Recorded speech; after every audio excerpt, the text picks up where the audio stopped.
Morning. Welcome to Mega Nine TV morning paper analysis కార్యక్రమానికి స్వాగతం. ఈరోజు ప్రధాన పత్రికలోని ప్రధానాంశాలను ఒకసారి చూద్దాం. ముందుగా ఈనాడు దినపత్రికలోని ప్రధానాంశాలను ఒకసారి చూద్దాం. ఈనాడు దినపత్రికలో ప్రధానంగా తీసుకున్న వార్త చెరువుల్లో నీటి దొంగలు. ఈ చెరువుల్లో నీటి దొంగలు మాత్రం భూగర్భ జలాలను మాత్రం సర్వనాశనం చేస్తున్నాయి. ఇది హైదరాబాద్ నగర శివారులో ఈ దందా యథేచ్ఛగా సాగుతుందనే చెప్పుకోవాలి. ఇక్కడ కొంతమంది రాజకీయ నాయకుల పలుకుబడి వల్ల కానివ్వండి, అక్కడ ఉన్నటువంటి వాళ్ళకున్న లోకల్ ఉన్నటువంటి కొంతమంది బడాబాబులు కానివ్వండి, ఈ విధంగా నగర శివారులో ఈ ఏదైతే భూగర్భ జలాల్లో ఉన్నటువంటి నీటి మొత్తాన్ని తోలి ఒక చోట మళ్ళీ ఒక కుంటలో స్టాక్ పెట్టి ఆ నీళ్ళని స్టాక్ పెట్టిన ఇంకిపోకుండా ఒక టార్బర్ పట్టతో మొత్తం కప్పేసి ఆ నీటిని వ్యాపారంగా చేసుకోవటం మాత్రం ఈ చిన్న ఉన్నటువంటి చోటా బడా నాయకులు, రాజకీయ నాయకులు కానివ్వండి, ఇటు పలుకుబడి ఉన్న వాళ్ళు కానివ్వండి, యథేచ్ఛగా వ్యాపారం చేస్తున్నారు. దానివల్ల భూగర్భ జలాలు చాలా ఘోరంగా దెబ్బతింటున్నాయి. అంటే ఇక్కడ నగర శివార్లో ఉన్నటువంటి కొన్ని, ఇక్కడ నగరంలో ఉన్నటువంటి కొన్ని ఏదైతే కాలువలు ఇవన్నీ కూడా కొంచెం మురికివాడలు అయ్యేటప్పటికీ ఈ విధంగా నీటి కోసం, మంచి సరఫరా కోసం, మంచి శుభ్రమైన నీటి కోసం ఈ విధంగా నగర శివార్లోని నీటి యొక్క భూగర్భ జలాన్ని మాత్రం ఇలా తోడేసి తర్వాత దానికంటూ కొంట తీసి మళ్ళీ దాంట్లో స్టాక్ పెట్టి ఈ విధంగా వ్యాపారం చేస్తున్నారు కొంతమంది. దీన్ని ఆసరాగా చేసుకొని కొంతమంది సొంత ట్యాంకర్లు ఏర్పాటు చేసుకొని యథేచ్ఛగా వ్యాపారం చేస్తూ మంచి లాభాలు గడిస్తూ భూగర్భ జలాలు మాత్రం సర్వనాశనం చేస్తున్నారు. ఇది అప్పటికప్పుడు వాళ్ళు కమర్షియల్గా ఎదుగుతున్నాం అనేటువంటి సంపాదనలో పడ్డారు. కానీ అది భూగర్భ జలాన్ని ఏ విధంగా ఎంతవరకు నాశనం చేస్తుంది, దానివల్ల ఎంత ప్రమాదము అనేటువంటిది వాళ్ళకు అసలు వాళ్ళకి సంబంధం లేదు, ఆలోచన కూడా ఉండదు. ముందు వాళ్ళ వ్యాపారం ముఖ్యం, వాళ్ళు సంపాదించుకోవాలి. ఈ విధంగా నగర శివార్లు, హైదరాబాద్ నగర శివార్లు మాత్రం భారీ స్థాయిలో జరుగుతుంది దందా మాత్రం. ఈ దోపిడీ మాత్రం రకంగా చెప్పాలంటే దీనికి ఒక మినిమం ఎలా తీసుకొచ్చి పెద్ద పెద్ద కాలనీల్లో కొంచెం ఆర్థికంగా స్థిరంగా ఉన్నటువంటి పెద్ద ఏరియాల్లో వీటిని హైదరాబాద్ మహానగర శివార్లో తీసుకొచ్చినట్టు వాటిని ఒక్కొక్క ట్యాంకర్ 10,000 చొప్పున ప్రజలకు ఇస్తూ సొమ్ము చేసుకుంటున్నారు. ఈ విధంగా నగర శివార్లో మాత్రం ఇది ఒక పెద్ద యథేచ్ఛగా సాగుతున్న దందా. దీన్ని ఈనాడు దినపత్రిక హైలైట్గా తీసుకుంది. చూడండి, ఇది మొత్తం ఈ విధంగా ఈ విధంగా చెరువుల్ని తవ్వటం, ఉన్నటువంటి భూగర్భ జలాల్ని ఈ విధంగా స్టాక్ పెట్టి అంటే ఇంకిపోకుండా, భూమిలో ఇంకిపోకుండా ఆ టార్బల్ బట్ట కట్టేసి దాంట్లో స్టాక్ పెట్టుకొని మళ్ళీ తోడటం, ఒక్కో ట్యాంకర్ తీసుకెళ్ళి 10,000 రూపాయల చొప్పున అమ్మటం. ఇదే వ్యాపారం అయిపోయింది. దీంట్లో మంచి ఆదాయం కనబడుతుంది వాళ్ళకి. అందుకే దీన్ని ఈ విధంగా ఎంతటికైనా తెగించి జాగుతుంది. దీనివల్ల భవిష్యత్తులో ఎలాంటి నష్టం, భూగర్భ జలాలు ఇంకిపోతే ఎటువంటి ప్రమాదాలు ఉంటాయి, భూగర్భ జలాలు కేవలం నీటి ప్రాబ్లమే కాదు, ఇంకిపోవటం వల్ల భవిష్యత్తులో అనేక రకమైనటువంటి ప్రకృతిలో ఉన్నటువంటి అనేక మార్పులు వస్తాయి, భూకంపాలు వస్తాయి, అనేక రకమైనటువంటి మార్పులు ప్రమాదానికి కారణమవుతాయి. ఆ విషయం కూడా వాళ్ళకి పరిజ్ఞానం ఉండదు. ఈ రోజు మనం ఎంత సంపాదించామా, ఎన్ని లీటర్లు ట్యాంకర్లు పంపించామా, మనకి ట్యాంకర్కి వచ్చి 10,000కి ఎన్ని డబ్బులు వచ్చినాయి, ఈ లెక్కేసుకునే పనిలో పడ్డారు. కానీ భూగర్భ జలాన్ని ఏ విధంగా ద్రోహం చేస్తున్నారనేటువంటి ఆలోచనే లేదు ఇలాంటి మోటా నాయకులకి. ఈ విధంగా చేస్తున్నారు. ఏదైతే నగరం చుట్టూ ఉన్న నీటి వనరులు మురుగు, రసాయన వ్యర్థాలు దాదాపు కలుషితమైన వినియోగానికి పనికి రావడం లేదు. దీంతో అక్రమ వ్యాపారులు కొన్ని చెరువులు, కుంటలు, ఎగువ ప్రాంతాల్లో బోర్లు వేసి భూగర్భ జలాన్ని తోడిస్తున్నారు. ఇది ఒక రకంగా చెప్పాలంటే FTLకు కన్నం వేస్తున్నారు. ఇది మొత్తం ఈ విధంగా చేస్తున్నటువంటి దందాని ఈనాడు దినపత్రిక హైలైట్గా తీసుకుంది. దీన్ని మేడ్చల్ మల్కాజ్గిరి జిల్లా దుండిగల్ మున్సిపాలిటీ పరిధిలో బౌరం చెరువు శిఖరంలో ఏర్పాటు చేసుకున్న నీటి నిల్వ గుంత ఇది. బోరు ద్వారా నీటిని తోడి ఇందులో నిల్వ చేస్తున్నారు. ఇక్కడ నుంచి భారీ ట్యాంకుల ద్వారా విక్రయాలకు తరలిస్తున్నారు. రసాయన ఇతర పరిశ్రమ అవసరాలు నీటిని విక్రయిస్తున్నారు. ఇదే మాదిరి చుట్టుపక్కల చెరువులు, శిఖరాలు, FTL బఫర్ జోన్లలో వేలాది బోర్లతో నీటిని తోడుతూ అక్రమ వ్యాపారం నిర్వహిస్తున్నారు. ఇది చాలా పెద్ద దందా. అది ఒక రకంగా సగటు సామాన్యుడికి, మానవుడికి పెద్దగా దానికి సంబంధం లేదు, అర్థం కాదు కూడా. కానీ ఇది మాత్రం ఒక భారీ స్థాయిలో జరుగుతున్న దందా. ఇసుక దందా ఎలాగో ఇదొక బోర్ నీటి వాటర్ కూడా ఒక పెద్ద దందా ఇది. దీని ద్వారా ఏంటంటే ఆ కంపెనీలకి, అక్కడ ఉన్నటువంటి మ్యాక్సిమం ఇలా కంపెనీలకి ఎక్కువ అమ్ముతూ ఉంటారు. ఇంకొంచెం పలుకుబడిన వాళ్ళ ఇళ్ళకి కూడా అమ్ముతూ ఉంటారు. ఇది ట్యాంకర్కి వచ్చి 10,000 లెక్కన. దీన్ని మాత్రం బాగా లాభాలు ఆర్జిస్తూ ఈ విధంగా మాత్రం పెద్ద దందాన్ని నడుస్తుంది. దీని వెనక ఇది FTLకు కన్నం వేయటం ఇదంతా. దీని గురించి ఈనాడు దినపత్రిక హైలైట్ చేసింది. తర్వాత ఇంజనీరింగ్ కౌన్సిల్, యాక్చువల్గా ఇది ఇంజనీరింగ్ పరీక్షలు మన దాకా ఎంసెట్ రిజల్ట్స్ వచ్చినాయి. దానికి సంబంధించినట్టు ఇంజనీరింగ్ కౌన్సిల్ తెలంగాణ వ్యాప్తంగా జరుగుతుంది. ఈ రోజు నుంచి జరుగుతుంది. ఈ సర్టిఫికేట్ వెరిఫికేషన్ ఏదైతే ఉందో జూలై 1 నుంచి ప్రారంభమైంది. దీనికి సంబంధించినటువంటి ప్రభుత్వ ప్రైవేటు ఇంజనీరింగ్ కళాశాలలో బీటెక్ సీట్ల కోసం జరిగేటువంటి ఈ కౌన్సిలింగ్ భర్తీకి ఎఫ్సెట్ ప్రవేశాల కౌన్సిలింగ్ ప్రక్రియ శనివారం నుంచి ప్రారంభం కానుంది. గత ఏడాది మాదిరిగానే ఈసారి కూడా 3 విడతల్లో జరగనుంది. ఆగస్టు 18 నుంచి కళాశాలలో బ్రాంచులు మార్చుకునే స్లైడింగ్ ప్రక్రియ ప్రారంభమవుతుంది. ఉన్నత విద్యామండలి కార్యాలయంలో ఎఫ్సెట్ ప్రవేశం కమిటీ చైర్మన్ ఆచార్య ఈ విషయాన్ని తెలియజేశారు. దాదాపుగా ఈ ఎంసెట్ సంబంధించిన ఈ రోజు నుంచి కౌన్సిలింగ్ స్టార్ట్, అది జూలై 1 నుంచి సర్టిఫికేట్ వెరిఫికేషన్ ఉన్నది. ఈ బీటెక్ విద్యార్థుల కోసం జరిగేటువంటి ఇంజనీరింగ్ కౌన్సిల్ రాష్ట్ర వ్యాప్తంగా ఈ రోజు నుంచి ప్రారంభమవుతుంది. ఈ వార్తని హైలైట్గా తీస్తున్నారు. కాకపోతే ఈ ఫీజులు ఏదైతే ఉన్నారో ఇంకా దీని మీద ఒక సందిగ్ధత ఇప్పటివరకు వీడలేదు. ఫీజులు ఎంత అనేది, ఎందుకంటే ప్రభుత్వం దీని గురించి చాలా ఈసారి మాత్రం చాలా సీరియస్గా చెప్పింది. ఎందుకంటే ఒక సామాన్యుడు, ఒక మధ్యతరగతి విద్యార్థి బీటెక్లో ర్యాంకు తెచ్చుకుంటున్నారు కానీ చదవటానికి మాత్రం జంకుతున్నాడు. ఇంజనీరింగ్ చదవాలంటేనే జంకుతున్నాడు. ఎందుకంటే ఫీజు అసలు అందనంత ద్రాక్ష పండులాగా అందని స్థాయిలో అయిపోయింది, లక్షలు అయిపోయింది. ఇది కరెక్ట్ కాదు. ఒకసారి ఇంజనీరింగ్ కాలేజీలు మొత్తానికి మొన్న రేవంత్ రెడ్డి చెప్పడం కూడా జరిగింది. ఈ విషయాన్ని లక్షల్లో ఫీజులు వసూలు చేయబాకండి, ఇబ్బంది పెట్టద్దు. ఒక సామాన్యుడు మధ్యతరగతి ఇలా విద్యకి ఇంజనీరింగ్ దూరం అయిపోయి అతని ఆశల్ని కూడా అతను చంపుకుంటున్నాడు. ఎంతో కష్టపడి ఒక ఇంజనీరింగ్ అవ్వాలి అనేటువంటి ఒక ఉద్దేశంతో కలలు కన్న విద్యార్థి కేవలం ఫీజులు చూసి భయపడి సహజంగా తీసుకునే డిగ్రీలు తీసుకుంటున్నాడు. దీన్ని బట్టి అతను జీవితంలో ఎన్నో కలలు కంటాడు. భవిష్యత్తులో బీటెక్ చదవాలి, ఉన్నత స్థానాలకు వెళ్ళాలి, లేదా సాఫ్ట్వేర్ ఇంజనీర్ అవ్వాలి. ఇలాంటి కలలు కన్న విద్యార్థులు కేవలం ఆర్థిక అసమానతల కారణంగా కేవలం అతని ఆశల్ని చంపుకొని ఎక్కడో డిగ్రీ చదువుతున్నో లేదా ఎక్కడో ఒక చోట చిన్న చిన్న ఉద్యోగాలు చేయడంతో వాళ్ళ జీవితాలను అంతటితో ఆపేసుకుంటున్నారు. కాబట్టి ఇంజనీరింగ్ కాలేజీలు మొత్తాన్ని యాజమాన్యాన్ని ఈ ఫీజుల విషయంలో మాత్రం కొంచెం గవర్నమెంట్ ఒక రిక్వెస్ట్ గట్టిగానో చెప్పడం జరిగింది. దీని గురించి కొంచెం ఆలోచించండి అని. ఇంకా దాని గురించి ఈ ఫీజుల గురించి మాత్రం ఇప్పటికీ ఒక సందిగ్ధత అనేది కొనసాగుతుంది. ఇంకా ఫీజులు అనేది డిసైడ్ అవ్వలేదు. కానీ ఈ రోజు నుంచి మాత్రం కౌన్సిలింగ్ స్టార్ట్ అవుతుంది. జూలై 1 నుంచి సర్టిఫికేట్ వెరిఫికేషన్ అవుతుంది. దీని గురించి ఈనాడు దినపత్రిక హైలైట్ చేసింది. తర్వాత ఏదైతే పూరి జగన్నాథ్ ఉన్నట్టు రథచక్రాలు నేటి నుంచి మొదలైన యాత్ర, దీని గురించి కదిలే రథచక్రాలు అనేటువంటి జగన్నాథ రథచక్రాలని ఈనాడు దినపత్రిక హైలైట్ చేసింది. వేడుకగా రథయాత్ర చూడండి, ఒకసారి జనం చూడండి. కేవలం యాత్ర ప్రారంభానికి ముందు జస్ట్ శ్రీక్షేత్రం ఎదుట రథాలు అలా పెడితేనే చూడండి జనాలు ఎలా ఇక్కిరి వచ్చి మొత్తం కిక్కిరిసిపోయింది ఆ జనం అంతా. ఎందుకంటే మొదటి నుంచి ఈ పూరి జగన్నాథ రథచక్రాలు అనే యాత్రని చాలా పవిత్రంగా భావిస్తూ ఉంటారు భక్తులు. దానికి లక్షల్లో పాల్గొంటూ ఉంటారు. ఈసారి కూడా నిన్న ప్రారంభమైంది. దానికి సంబంధించినటువంటి వార్తని హైలైట్ చేశారు ఈనాడు దినపత్రిక. తర్వాత ఇంకొక వార్త హైలైట్ చేశారు, ద్విచక్ర వాహనంతో 2 హెల్మెట్లు తప్పనిసరి. ఈ వార్తను కూడా హైలైట్ చేసింది ఈనాడు దినపత్రిక. ఈ ఏదైతే ఇక 2026 జనవరి నుంచి దాదాపు అమల్లోకి వచ్చేటువంటి అవకాశం ఉంది. ఎందుకంటే మొన్నటి వరకు హెల్మెట్ ఒకళ్ళే వాడేవాళ్ళు, ఎవరైతే డ్రైవింగ్ చేస్తున్నారో వాళ్ళే హెల్మెట్ వాడేవాళ్ళు. మామూలుగా ఇప్పుడు మనం ఎక్కడైనా షోరూంలో బండి కొన్నప్పటికి కూడా షోరూమ్ సంబంధించిన యాజమాన్య ఎవరైతే ఉన్నారో ఆ షోరూంలో బండి మనం తీసుకున్నప్పుడు కొత్తగా ఆ బండితో పాటు ఒక హెల్మెట్ ఇచ్చేవాళ్ళు ఉచితంగా.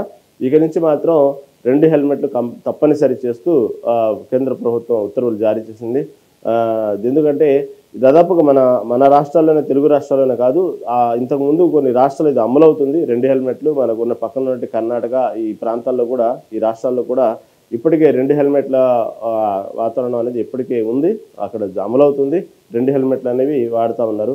దానికి సంబంధించి ఎవరైతే 2 హెల్మెట్లు వాడట్లేదో అక్కడ కర్ణాటకలో మనం ఎప్పుడన్నా సహజంగా వెళ్ళినా మనకు తెలిసే ఉంది ఈ పాటికి చాలామందికి. వెనక కూర్చున్న వ్యక్తి కూడా హెల్మెట్ లేకపోతే మాత్రం అక్కడ ఫైన్ వేస్తారు. ఇక నుంచి మన ఉమ్మడి తెలుగు రాష్ట్రాల్లో కూడా ఈ దాదాపు తెలుగు రాష్ట్రాల్లోనే కాదు ఇక అన్ని చోట్ల ఈ అమలు కాబోతుంది ఈ 2 హెల్మెట్లు అనేది. ఎప్పుడైతే 2026 నుంచి మనం కొత్త బండి కొంటామో ఆ షోరూమ్ వాళ్ళే 2 హెల్మెట్లు ప్రొవైడ్ చేయాలి ఆ బండి కొన్నప్పుడు. దానికి ఐఎస్ఐ మార్కున్న మంచి నాణ్యకరమైనటువంటి హెల్మెట్లే ప్రొవైడ్ చేయాలి. ఏది పడితే అది నాసి రకం ఇచ్చేసి 2 హెల్మెట్లు ఇచ్చానటువంటి చేతులు దులుపుకునే కార్యక్రమం చేస్తే మాత్రం అది పెద్ద ప్రమాదమే.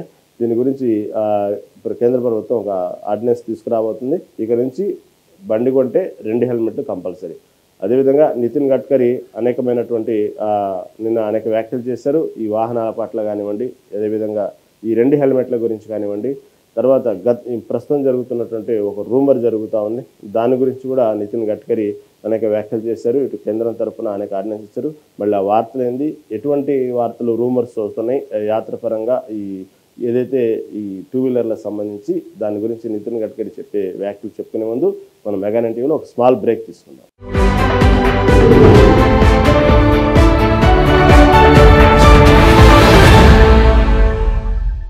Welcome back. ఈ విధంగా కేంద్ర ప్రభుత్వం తీసుకొచ్చినట్టు అనేక మార్పుల్లో ఏదైతే ఉందో వాహన సంబంధించినటువంటి చట్టాల్లో కానివ్వండి, ఇటు రోడ్డు మార్గాలు తీసుకున్న చట్టాల్లో కానివ్వండి, ఇటు పక్క ఇప్పటికే వాహన మార్గాల్లో ఏదైతే ఉందో రోడ్డు మార్గాల్లో ఫాస్ట్ ట్యాగ్ తీసుకొచ్చిన అనేక చట్టాలు, గతంలో ఏదైతే టోల్ గేట్లు మొత్తం ఎత్తేసి ఫాస్ట్ ట్యాగ్ ద్వారానే రూపకల్పన చేయాలని చూశారు. కానీ కొన్ని కారణాల వల్ల, సాంకేతిక కారణాల వల్ల దాన్ని కాకుండా, అంటే మనం ప్రయాణించేటువంటి దూరాన్ని బట్టే మన ఫాస్ట్ ట్యాగ్లో నుంచి మన అమౌంట్ కట్టేది. ఇప్పుడు ప్రస్తుతం ఉన్నటువంటి ఏదైతే టోల్ గేట్ మనం ప్రయాణించేటప్పుడు, వెళ్ళేటప్పుడు కానివ్వండి, వచ్చేటప్పుడు కానివ్వండి, మనం ఎంత దూరం ప్రయాణించినా సంబంధం లేకుండా ఫాస్ట్ ట్యాగ్ ఇప్పటికి మనకు ఏదైతే ఉందో టోల్ గేట్ దగ్గర మన ఫాస్ట్ ట్యాగ్ నుంచి ఈ అమౌంట్ కట్టేది.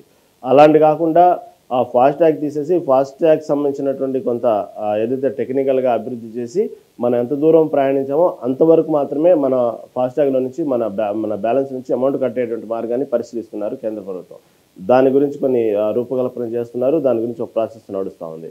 ఆ విధంగా అనేకమైనటువంటి చట్టాలు కొత్త మార్పులు తీసుకురావడానికి ప్రయత్నిస్తూ ఉన్నారు. దాంట్లో భాగంగానే ఈ 2 హెల్మెట్లు అనేటువంటి ఒక విషయాన్ని ఇప్పుడు ప్రస్తుతం రేపు జనవరి నుంచి ఏదైతే కొత్త వాహనాలు తీసుకుంటారో ఆ వాహనాలకు సంబంధించినటువంటి ఏదైతే ప్రయాణికులు ఇద్దరు వెనక కూర్చున్న వారు కానివ్వండి, డ్రైవింగ్ చేస్తున్న ఇద్దరు కూడా హెల్మెట్ పెట్టుకోవాల్సిందే. అటువంటి మనం చూడబోతున్నాం కొత్త చట్టాలని, కొత్త రకమైనటువంటి వాహనాలని మనం చూడబోతున్నాము. వాహనాలని కాదు, వాహనాలు ప్రయాణించేవారు 2 హెల్మెట్లు అనే విషయాన్ని మనం కొత్తగా చూడబోతున్నాం.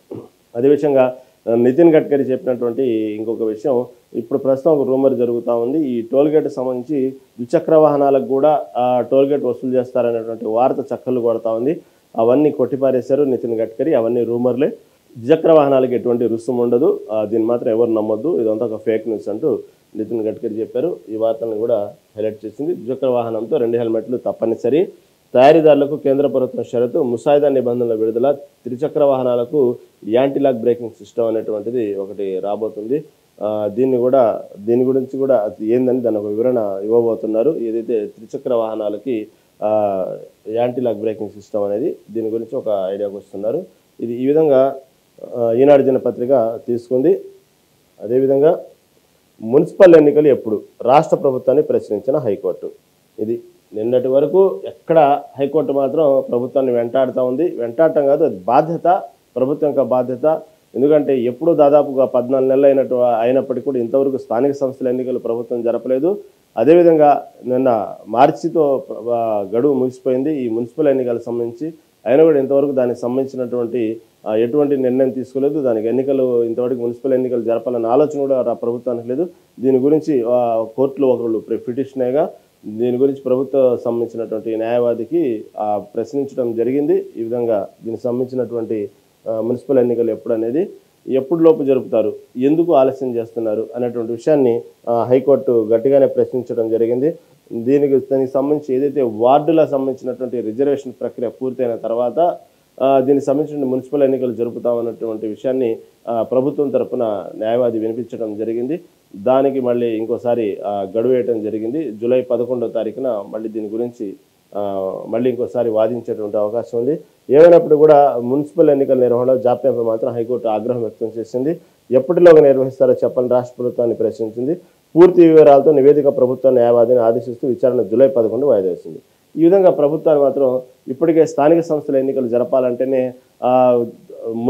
ముందుకెళ్తే నొయ్యి, వెనకెళ్తే గొయ్యి అన్న చందంగా రాష్ట్ర ప్రభుత్వం భయపడతా ఉన్న సందర్భంలో ఇప్పటికీ దానికి సంబంధించి ప్రభుత్వం నిన్న హైకోర్టు 90 రోజులు గడువు ఇచ్చి సెప్టెంబర్ లోపు జరపాల్సిందే ఎన్నికలు, సెప్టెంబర్లో రిజల్ట్స్ కూడా రావాల్సిందే అనేటువంటి గట్టిగా వార్నింగ్ ఇచ్చిన హైకోర్టు మళ్ళీ రెండో రోజు, అంటే ఈ రోజు నిన్నటి రోజున వెంటనే మళ్ళీ మున్సిపల్ ఎన్నికలు ఎప్పుడు జరుపుతారంటూ ప్రభుత్వం హైకోర్టు ఆగ్రహం చేసింది. ఈ విధంగా ఎన్నికలు వాస్తవంగా దానికి ఒక సందర్భం రాజ్యాంగం ప్రకారం పదవి అయిపోయిన తర్వాతే దానికి సంబంధించిన ఎన్నికలు జరపడం ప్రభుత్వం బాధ్యత. అది దానికోసం హైకోర్టుల దాకా వెళ్ళడం, హైకోర్టు చేత చెప్పించుకునే పరిస్థితి ప్రభుత్వం రాకూడదు. మళ్ళీ ఎందుకు తత్సారం చేస్తున్నారు, ఎందుకు దీని విషయం అంటే అనేక కారణాలు ఉన్నాయి రాజకీయంగా. ఆ కారణాలతోనే దీన్ని చూపిస్తూ ఉన్నారు. ప్రధానంగా ఈ ఎన్నికలు ఈ విధంగా ఆపడానికి ప్రధాన కారణం స్థానిక సంస్థల ఎన్నికలు కానివ్వండి, దీనికి సంబంధించిన మున్సిపల్ ఎన్నికలు కానీ ప్రతిదీ కూడా ఈ రిజర్వేషన్ మీద ఆధారపడింది. ఈ బీసీ రిజర్వేషన్ మీద సాకు చూపుతూ ప్రభుత్వం ఈ విధంగా ఎన్నికలను వాయిదా వేస్తూ వస్తుంది అనేటువంటి విషయాన్ని కూడా విమర్శలు వస్తూ ఉన్నాయి. మరి దీని గురించి ఎన్నికలు ఎప్పుడు జరుపుతారా, ప్రభుత్వంకి అంత సంసిద్ధంగా ఉందా అనేటువంటి విషయం తెలుసుకునే ముందు ఒక స్మాల్ బ్రేక్ తీసుకుందాం.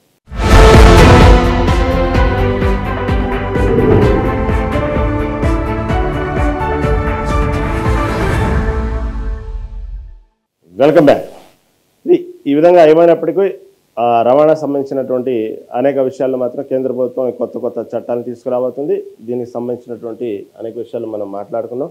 తర్వాత స్థానిక సంస్థల ఎన్నికలు ఏదైతే ఉన్నాయో దాని గురించి కూడా మాట్లాడుకున్నాం. స్థానిక సంస్థల ఎన్నికలకు సంబంధించి మాత్రం ఇప్పటికే హైకోర్టు గతంలో చాలా సీరియస్ అయింది. ఇప్పుడు మున్సిపల్ ఎన్నికల విషయంలో కూడా ఎందుకు ఈ విధంగా తాత్సారం చేస్తుంది అనే విషయాన్ని కూడా అనేక మంది లేవనెత్తుతున్నారు ఈ ప్రశ్నలు. ఎందుకంటే ఈ ఎన్నికలు జరపడం అనేది వాస్తవంగా నిధులతో సంబంధించిన వ్యవహారమే. ఇది ఒక పెద్ద ఎన్నికల కమిషన్ సంబంధించి ఒక పెద్ద ప్రణాళిక. కానీ ఇది రాజ్యాంగబద్ధంగా ఎప్పుడు జరగాల్సిన పరిస్థితి అప్పుడు జరిగిపోవాలి. జరిగితేనే దానికంటూ ఒక ప్రభుత్వానికి యంత్రాంగానికి అన్ని విధాలుగా సహాయ సహకారాలు ఉంటాయి. లేకపోతే పదవి సంబంధించినటువంటి ఏదైతే దాని పదవీ కాలం అయిపోయిందో దాని తర్వాత అధికారుల చేతుల్లో వెళ్ళటం వల్ల కొన్ని పనులు దానివల్ల సగటు మధ్యతరగతి లేదా సగటు బాధితుడు ఎవరైతే ఉన్నారో అతని పనులు మాత్రం వేగవంతం కాకుండా తాత్సారం పడుతూ వాయిదాలు పడుతూ అనేక ఇబ్బందులు పడతారు. కానీ 100 మంది ఇబ్బంది పడ్డా పర్లేదు, కానీ ఏ ఒక్కడికో చాలా అవసరం ఉన్నది, చాలా అవసరానికి సంబంధించి అతని జీవితానికి సంబంధించిన అవసరాలు కొన్ని ఉంటాయి. కొన్ని మున్సిపల్ శాఖ పరిధిలోనో లేకపోతే పంచాయతీ శాఖ పరిధిలోనో అలా కొన్ని ఉంటాయి. ఆ విధంగా ఎప్పుడైతే ఈ విధంగా దానికి సంబంధించిన పదవి కాలం అయిపోయి దాన్ని పక్కన పెడతా ఉంటారో, దానికి సంబంధించిన పనులు పోస్ట్ పోన్ అవుతూ ఉంటాయో ఆ బాధితుడికి తెలుసు ఆ బాధ అనేది, ఆ తిరగటం ఆఫీసు చుట్టూ అనేది. కాకపోతే అధికారుల చేతిలో ఉండొచ్చు. సపోజు ఒక సర్పంచ్ సంబంధించిన పదవి కాలం అయిపోతే ఈఓ చేతిలో ఉండొచ్చు ఆ బాధ్యత. కానీ ఎంత మాత్రం బాధ్యత ఉన్నప్పటికీ కూడా ఈ విధంగా ఒక యంత్రాంగం అనేది లేకపోతే దానికి సంబంధించినటువంటి మొత్తం ఆ కదలికలు ఎలా ఉంటాయో, ఆ పనులు ఎలా ఉంటాయో, ఎంత మందకొడిగా ఉంటాయో మనకు తెలిసింది, దాని గురించి తెలియంది కాదు. కాబట్టి అదేవిధంగా ఎంతోమంది ఆ పార్టీని నమ్ముకొని పార్టీ కోసం కష్టపడుతూ కేవలం ఎందుకు చేస్తారంటే ఇలాంటి ప్రజాసేవ చేయాలనేటువంటి తపన కానివ్వండి, వాళ్ళకు ఒక రకమైనటువంటి ఒక కోరిక, ఒక పదవిలో ఉండాలి, ఒక హుందాగా తీసుకోవాలి, నేను గెలవాలి, ఫలానా నాకంటూ ఒక పదవి ఉందని చెప్పుకోవాలి అనేటువంటి చాలామందికి అదొక కోరిక. దానికోసమే రాజకీయంగా చాలామంది కష్టపడుతూ ఉంటారు. పైకి మాత్రం ప్రజాసేవ అని చెప్పడం అనేది కామన్ సబ్జెక్ట్, అది కామన్ చెప్పేట మాటే. కాబట్టి ప్రజాసేవ అనేది సహజ ధోరణి, అది చేస్తారా లేదు తర్వాత. కానీ దాని వెనక పరమార్థం మాత్రం ఏదో ఒక పదవిలో ఉండాలి, ఒక రాజకీయంగా మనం పెత్తనం చేయాలి, రాజకీయ పార్టీలో సత్సంబంధాలు పెంచుకోవాలి, ప్రజల్లో మనం సేవ చేస్తూ ప్రజలకు మా అవసరం అనేది ప్రజలకు తెలియజేయాలి, దాంట్లోనే ఒక రకమైనటువంటి ఆత్మసంతృప్తి పొందాలి అనేటువంటి లేదు. ఇక కొంతమంది అక్రమ సంపాదన చేసుకునే వాళ్ళకి అది బహిర్గతంగా మనం చెప్పకూడదు, అది లీగల్గా అధికారం చేయకూడదు, అది ఆ ధోరణి వాళ్ళు వేరేగా ఉంటారు. కాబట్టి ఈ విధంగా ఏంటంటే చాలా మందికి ఒక ఆశలు ఉంటాయి ఈ పదవుల మీద. అలాంటి వాళ్ళ కోసం కానివ్వండి, అలాంటి వాళ్ళ కోసం ఎన్నికలు జరపాలని కాదు కానివ్వండి, ఎన్నికలు జరిగితే అలాంటి వాళ్ళు ఆనందపడతారు.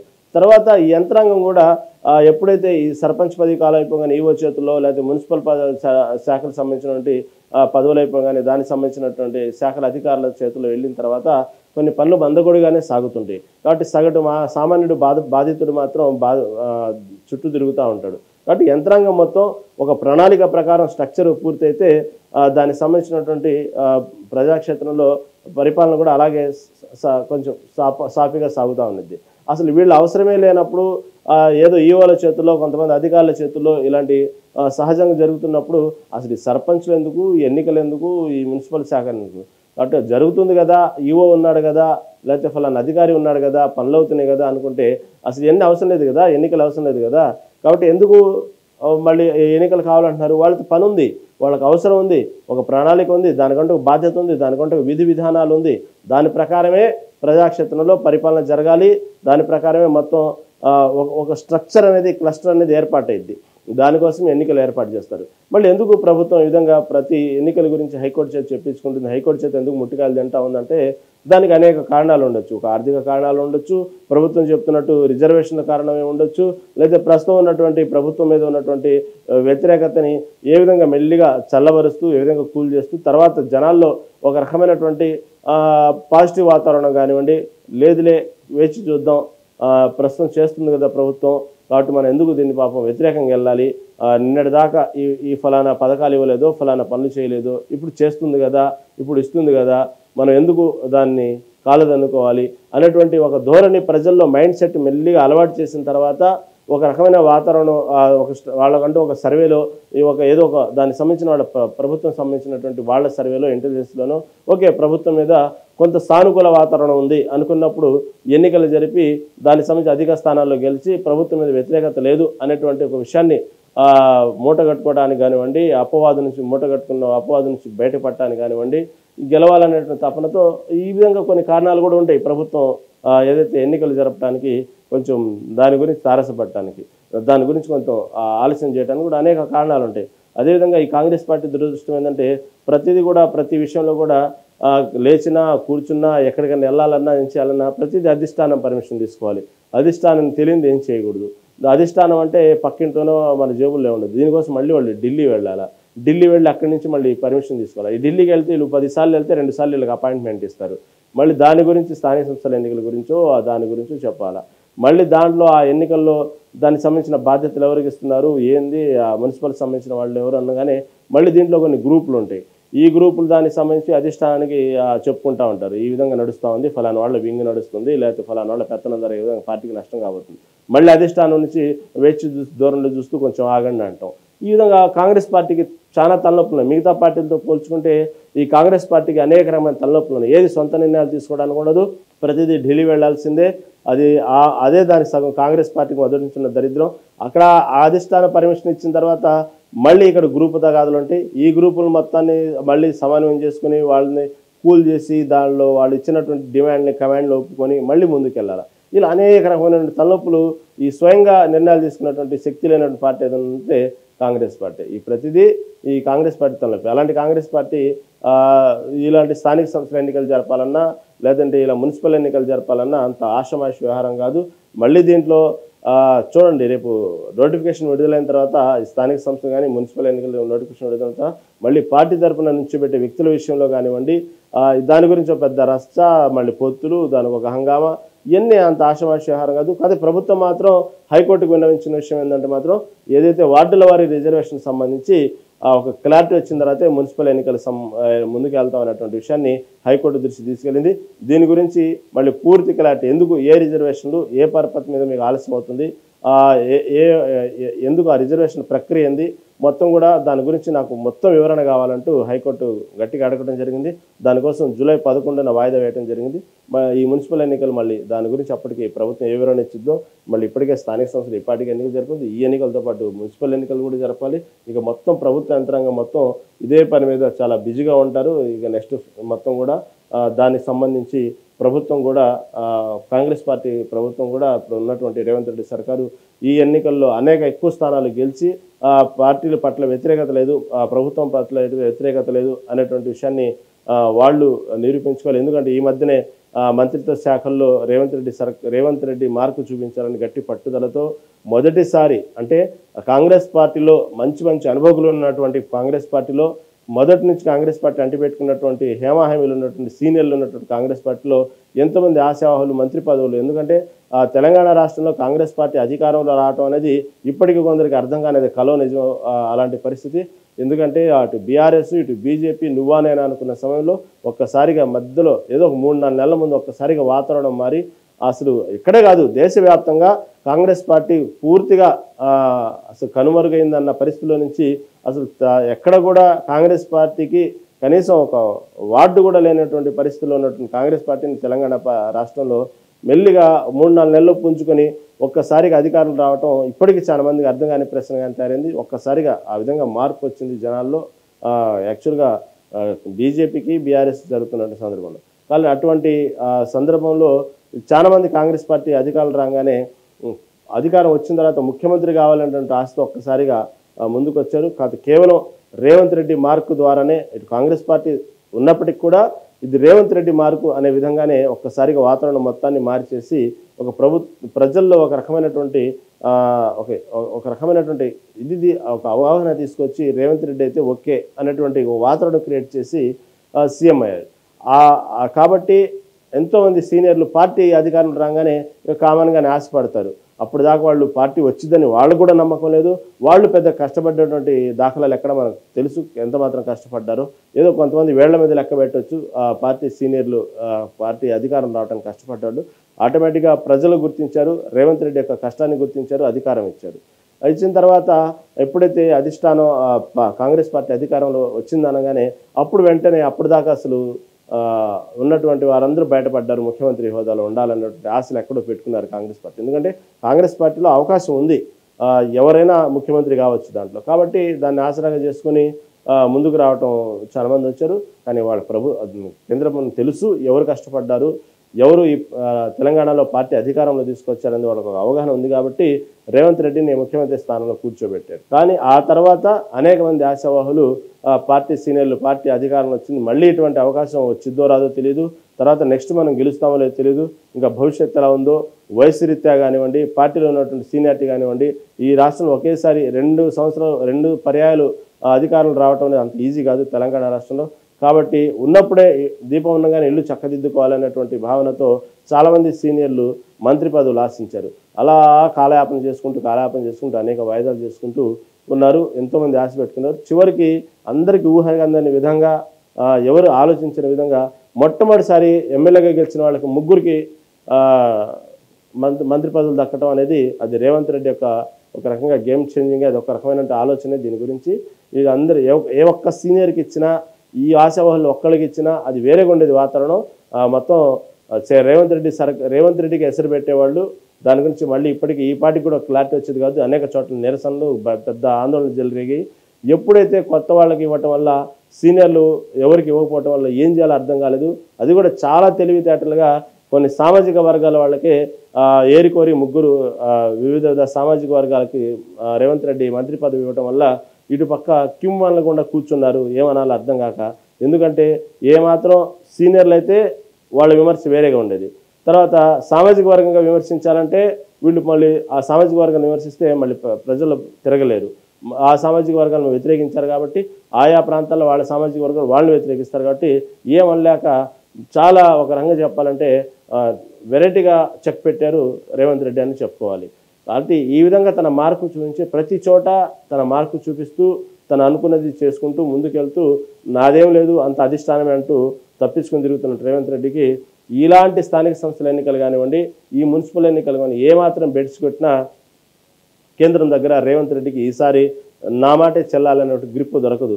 ఎందుకంటే ఏమాత్రం ఇలాంటి రిజల్ట్స్ ఏమాత్రం నిరాశపరిచినా రేవంత్ రెడ్డి సర్కార్కి వెంటనే ఆ పార్టీలో ఉన్నటువంటి వర్గాలు, ఆ పార్టీలోని సీనియర్లే వెంటనే ఆ ఢిల్లీ అధిష్టానానికి మొదటి నుంచి మేము చెప్తుంది ఇది నడుస్తుంది, కేవలం తన మార్కు చూస్తున్నాడు, పార్టీకి ఎంత నష్టం చేకూరుతుంది, ఈ విధంగా ప్రజల్లో ఇలా వ్యతిరేకత ఉంది, ఇక మొత్తం చాలా ఉండేది దాని వ్యవహారం అంతా.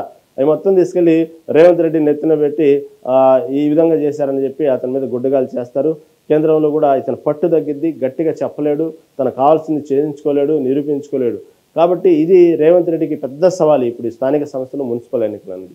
అందుకే తను ఆలోచించి మెల్లిగా ఎప్పుడు జరపాలి, ఎంత సమయమైనప్పటికీ కూడా ఆలోచిస్తూ ముందుకు వెళ్తుంటే ఇటు హైకోర్టు మాత్రం ముట్టుకాయలు వేస్తూ ఉంది.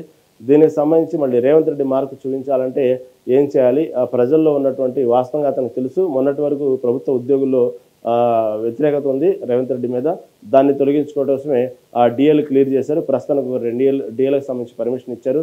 ఏదైతే పెన్షన్లు కానివ్వండి దానికి సంబంధించినటువంటి వాటి కూడా ఇప్పటికే దానికి సంబంధించి పర్మిషన్ అయిపోయింది, రిలీజ్ అయిపోయింది కూడా. దానికి సంబంధించి ఎప్పుడో ఉన్నటువంటి బకాయిలు, ఈ పెన్షన్ సంబంధించినటువంటి బకాయిలు మొత్తం కూడా ఆ 2 డిఎల్లో ప్రభుత్వ ఉద్యోగులు ఊరట కలిగిస్తూ నిధులు విడుదల చేశారు.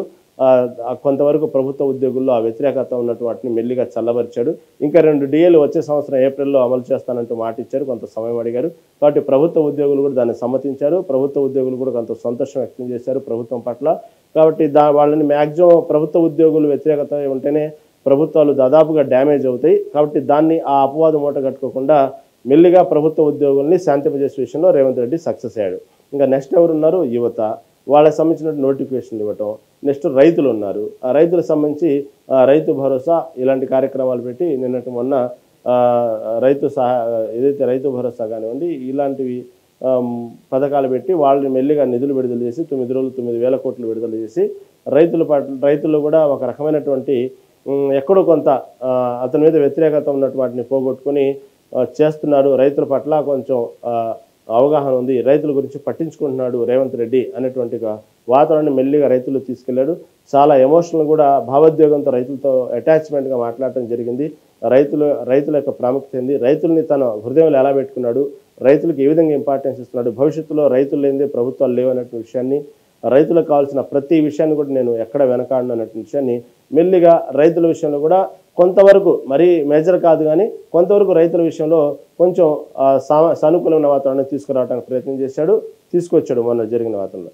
తర్వాత అందరిని వెంటాడుతుంది తెలంగాణ మధ్యతరగతి దిగువ మధ్యతరగతి కుటుంబాలను వెంటాడుతుంది ఏదైతే ఉందో డబుల్ బెడ్రూమ్ ఇళ్ళు సంబంధించిన కానివ్వండి, పక్క గృహాలకు సంబంధించింది. దానికి ఇందిరమ్మ ఇళ్ళు అనేటువంటి ఒక పథకం ద్వారా మొన్నటికి మొన్న ఇందిరమ్మ ఇళ్ళు పథకాన్ని ప్రారంభించి దానికి సంబంధించి కొంత వ్యతిరేకత ఉన్న వాటిని పోగొట్టుకుని ఎవరైతే అర్హులు ఉన్నారో వాళ్ళకి ఇందిరమ్మ ఇళ్ళు ఇవ్వడానికి మాత్రం కార్యక్రమాన్ని తీసుకున్నారు. దానికి ప్రభుత్వానికి ఎంత ఖర్చైనా సరే మేము అనుకున్నట్టుగానే 20 లక్షల ఇళ్ళు మాత్రం ఇచ్చి తీరుతాం అనేటువంటి విషయాన్ని పొంగులేటి శ్రీనివాసరెడ్డి చెప్పటం, దాంట్లో భాగంగా కొంత ముందడుగు వేయటం, ఎవరైతే అర్హులకు ఉన్నారో వాళ్ళందరికీ ఇవ్వటం, అనర్హులకు కూడా అర్హులుగా ప్రకటించి ఇచ్చిన విషయంలో పొంగులేటి కలెక్టర్ల మీద సీరియస్ అవ్వటం, దానికి సంబంధించి ప్రతి వారికి న్యాయం చేస్తానంటే విషయాన్ని ముందు తీసుకెళ్ళి ఇప్పటికే ఎక్కడికక్కడ దాదాపుగా ఈ డబుల్ బెడ్రూమ్ ఇళ్ళకి సంబంధించినటువంటి ఇందిరమ్మ ఇళ్ళు అనేటువంటి పథకం ద్వారా దాదాపుగా చాలా మంది సెటిల్ చేశారనే వాతావరణం కనబడుతుంది తెలంగాణ వ్యాప్తంగా. ఇంకా చాలా చేయాల్సింది, ఇంకా కొంతమంది అర్హులై ఉండి కూడా రాని వాళ్ళు వ్యతిరేకత చూపుతున్నారు. వాళ్ళందరికీ మళ్ళీ దానికి సంబంధించినటువంటి మళ్ళీ సెకండ్ ట్రిప్ కూడా వాళ్ళకి ఎలా చేయాలి, న్యాయం చేయాలనే ఆలోచనలో ప్రభుత్వం ఉంది. ఈ విధంగా ఒక్కోటి మెల్లిగా చల్లబరుచుకుంటూ వస్తూ ఉంది. ఆ ప్రభావం కనబడకుండా, ఎన్నికల మీద దాని ప్రభావం కనబడకుండా యుద్ధ ప్రాతిపదికన హుటాహుటిన మొత్తం పనులన్నీ చేసుకుంటూ పోతూ ఉంది. కొంచెం వాళ్ళ పైన ప్యాచప్ వర్క్ చేస్తూ మేకప్ చేస్తూ ప్రభుత్వం మీద ఉన్నటువంటి వ్యతిరేకతని ఏ రంగాల్లో వ్యతిరేకత ఉంది దాని గురించి ఎలా చల్లబరచాలి అన్నటువంటి విషయాన్ని చూసుకుంటూ ప్రభుత్వం కొంచెం రంగం చెప్పాలంటే ఎక్కడికక్కడ వాళ్ళకి సంబంధించినటువంటి యంత్రాంగం మొత్తం ముందుకు కదిలి వాళ్ళకి కావాల్సినటువంటి సమకూర్చి కొంతవరకు వ్యతిరేకతని పోగొట్టుకుందనే చెప్పుకోవాలి. ఆ విషయంలో రేవంత్ రెడ్డి సర్కారు ఈ స్థానిక సంస్థలకి మున్సిపల్ ఎన్నికలు వెళ్లే ముందు కొంత వాతావరణాన్ని చక్కదిద్దుకుందనే చెప్పాలి. మళ్ళీ ఈ మధ్యలో ఎటువంటి కొత్త వార్తలు, కొత్త ప్రమాదాలు జరగకుండా రేవంత్ రెడ్డి సర్కారు ముందస్తుగా ఈ ఎన్నికలకు వెళ్తేనే మంచిదన్నట్టు వాతావరణం ఉంది. దీనికి సంబంధించి వెంటనే ఈ నెల చివరిలోపు రిజర్వేషన్ సంబంధించి కేంద్ర ప్రభుత్వం పర్మిషన్ తీసుకోవాలా, సొంతగా నిర్ణయం తీసుకోవాలా అనేటువంటి ఒక న్యాయ నిపుణుల కమిటీ కూడా చేస్తున్నారు. మళ్ళీ దీని గురించి ఏం మాట్లాడితే తెలుసుకునే ముందు చిన్న స్మాల్ బ్రేక్ తీసుకుందాం.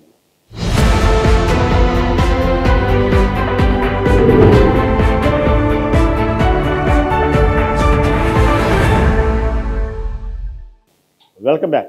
అది ఏదేమైనప్పటికీ కూడా స్థానిక సంస్థల ఎన్నికలు కానివ్వండి, ఇటు మున్సిపల్ ఎన్నికల విషయంలో కానివ్వండి, రేవంత్ రెడ్డి ఆచితూచి వేస్తున్న అడుగుల పట్ల అనేక కారణాలు ఉన్నాయి. ఏదైనా ఈసారి మాత్రం ఇక తప్పించుకోవడానికి లేదు. ఒకరికి తప్పించుకోవడం అనకూడదు కానీ ఇలా వాయిదాలు వేసే పద్ధతి మాత్రం ఇంకా చేయడానికి లేదు. ఎందుకంటే హైకోర్టు ఒక పక్క వెంటాడుతోంది, ఇటుపక్క ప్రతిపక్షాలు వెంటాడుతూ ఉన్నాయి. ప్రతిపక్షాలు ఈ పాటికి గగ్గోలు పెడుతున్నాయి, దమ్ముంటే స్థానిక సంస్థలు ముందుకు రా, ఎన్నికలు రా, ఎందుకు భయపడుతున్నామని. ఇటుపక్క మున్సిపల్ ఎన్నికలు జరపడానికి గ్రేటర్ పరిధిలో ఏమాత్రం గతంలో గ్రేటర్ పరిధిలో వచ్చినప్పటికీ కాంగ్రెస్ పార్టీ ఒక్క సీటు కూడా లేదు. కానీ ఆ గ్రేటర్ పరిధిలో తన పట్టు నిలుపుకోవాలని మాత్రం రేవంత్ రెడ్డి సర్కారు మాత్రం చాలా గట్టి పట్టుదలతుంది. రేవంత్ రెడ్డి ప్రధానంగా దీని గురించి పట్టుదలతున్నాడు. అందుకే ఉన్నటువంటి కొంతమంది బీఆర్ఎస్ నాయకుల్ని కాంగ్రెస్లో ఆహ్వానించడం జరిగింది, అవసరం లేకపోయినప్పటికీ కూడా.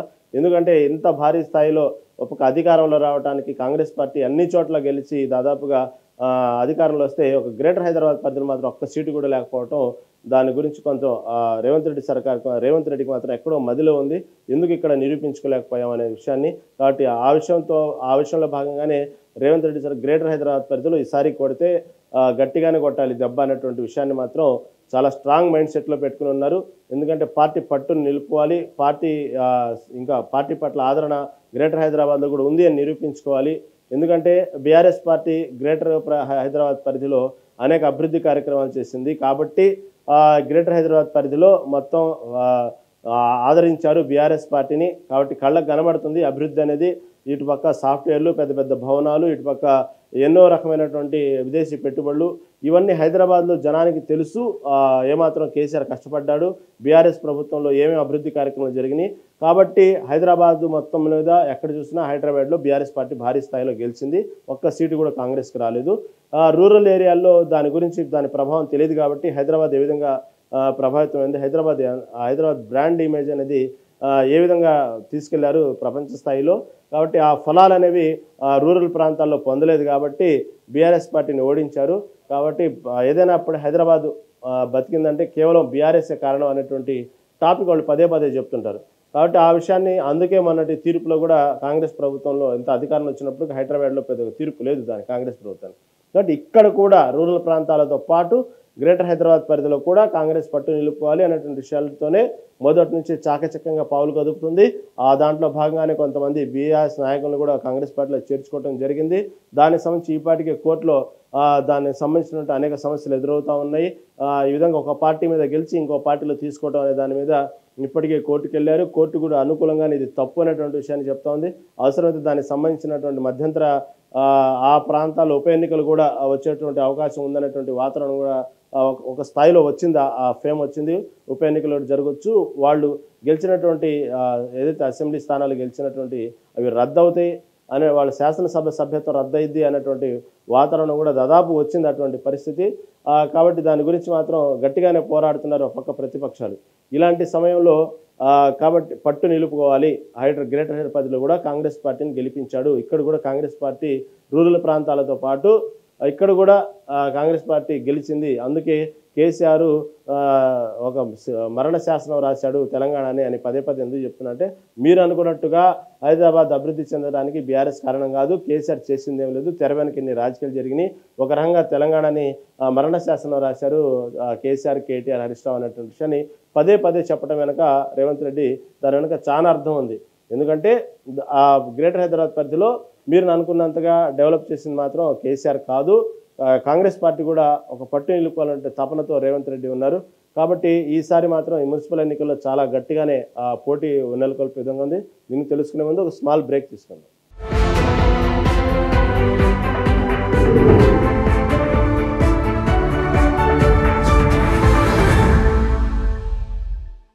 Welcome back. అది ఓవరాల్గా చూసుకుంటే స్థానిక సంస్థల ఎన్నికల గురించి కానివ్వండి, మున్సిపల్ ఎన్నికల గురించి కానివ్వండి, ఓవరాల్గా తీసుకుంటే ఇప్పుడు కాంగ్రెస్ ప్రభుత్వానికి ఒక పెద్ద ప్రెస్టేజ్కి వచ్చాననే చెప్పాలి. ఈ ఎన్నికలు మాత్రం అంటే ఏ ఎన్నికలైనా ఆ అధికారంలో ఉన్నటువంటి పార్టీకి ప్రెస్టేజ్కి వచ్చినాయి. కాకపోతే గ్రేటర్ పరిధిలో మాత్రం హైదరాబాద్లో ఈసారి కాంగ్రెస్ పార్టీ నిరూపించుకోవాలనే తపనతో ఉంది. ఇటు పక్క ఎందుకంటే రూరల్ ప్రాంతాల్లో ఈ పార్టీకే కొన్ని పథకాలతో ప్రభుత్వాన్ని కొంత వరకు కాంగ్రెస్ పార్టీ పట్ల ఒక సానుకూల వాతావరణం తీసుకొచ్చారు రేవంత్ రెడ్డి.